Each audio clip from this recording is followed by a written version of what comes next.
Hi, my name is Kim Burton. I'm an instructional coach here at David Urey. I'm going to continue Chapter 5 of Toys Go Out, starting on page 91. Every night after that, the little girl takes Lumpy to bed with her. Lumpy feels he's got it made. All the importance and extra kisses of going to sleep on the high bed, and none of the boringness. He just waits until the girl is asleep, then hops down, bonk, and lives it up until midnight, when he, very cleverly, positions himself below the edge of the bed so it looks like he fell off by mistake, and goes to sleep till morning. Stingray feels this behavior is disrespectful. It's an honor to sleep on the high bed. She complains, "You're not taking it seriously." She, Lumpy, and Plastic are watching cartoons in the living room while the little girl is at school. "I'm not sleepy at 8, Lumpy says, when the show goes to commercial. "Fine then," says Stingray. "Don't get up on the bed." "It's not like I have a choice now." Lumpy is smug. "The little girl takes me. She wants me, I guess, because of how much she loves me."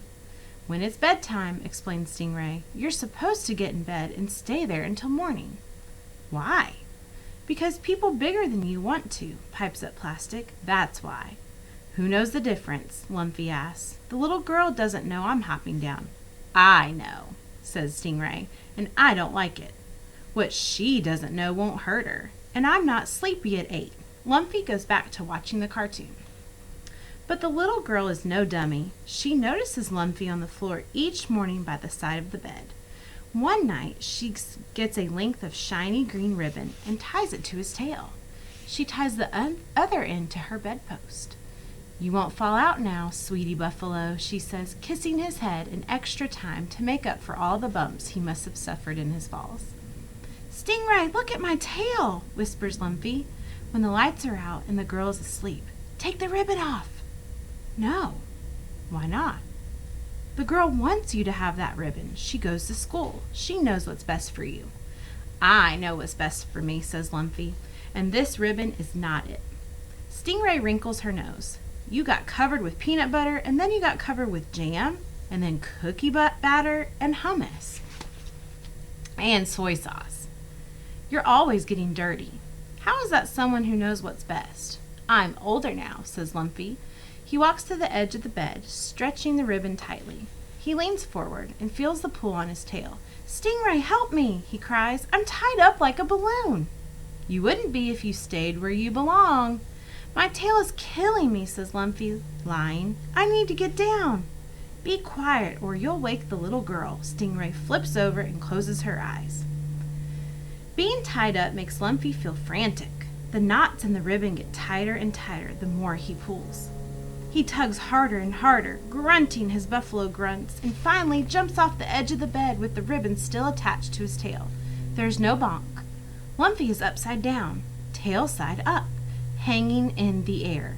He feels sick to his stomach. He tries to scramble back up the side of the bed, but he can't get his feet turned around the right way.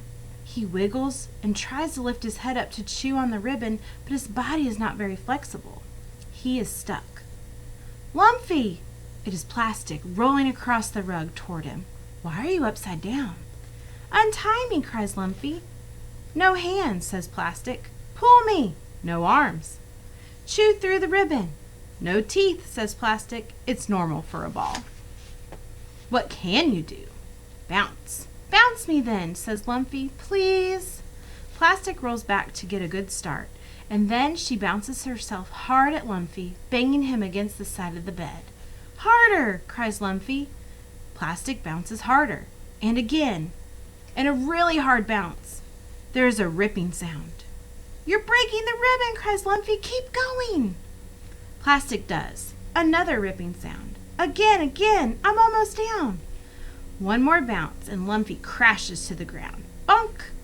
He lands on his bottom just like before, only it feels different. It feels like something is missing. Something is. Lumpy looks up at the unbroken ribbon dangling from the top of the high bed. Something short and chocolate brown and rather good looking is attached to it. "Is that my tail?" cries Lumpy. Says Plastic. "It probably might be." I need it! Lumpy is in tears. There. What will I do without it? There, there. Oh, I need it very badly. What for? Plastic wants to know. Lumpy sniffs back his tears. He tries to think of an answer. You look tougher without it, says Plastic kindly, rolling around to examine Lumpy's bottom. Really? None of the tough buffaloes have tails, lies Plastic. I read it in the animal book. They don't? It's the tough buffalo fashion. Lumpy thinks for a minute. Who needs a tail anyways, he sniffs. I don't, says Plastic.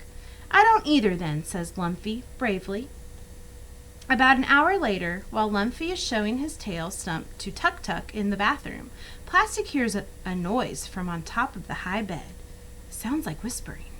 It sounds like Stingray. It sounds an awful lot like a submarine message. Lumpy, Merville, Ruffle, floor, Merville.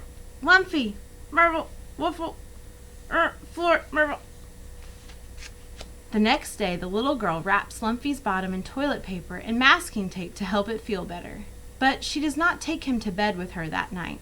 In fact, she never takes him to bed again. Lumpy doesn't mind, though. He is leapfrogging and laughing and listening to Tuk Tuk explain about hand lotion and dental floss. He is staying up late. After all, he's not sleepy at 8. Thank you for reading Chapter 5 with me. I hope you enjoyed the next chapter, Chapter 6.